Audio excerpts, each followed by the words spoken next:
సచ్చిన చేప కన్నా రేటు ఉంది.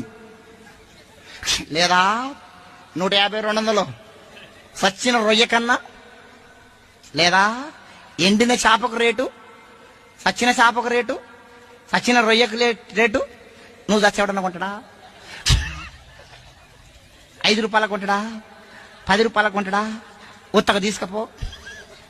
ఒక్క మాటతో చెప్పాలంటే, నువ్వు చచ్చినా నేను చచ్చినా, సచ్చినాక దున్నపోతు తోలన్న దేనికన్నా పనిచేస్తుంది.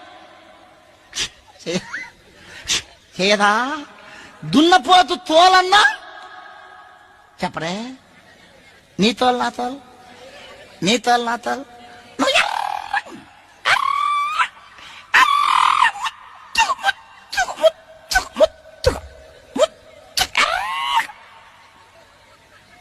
కొంచెం ఎర్రగా ఉంటే కొంచెం అందంగా ఉంటే ఆగారు, కట్లపాలాగా తిరుగుతా ఉంటారు అర్థం కాడ.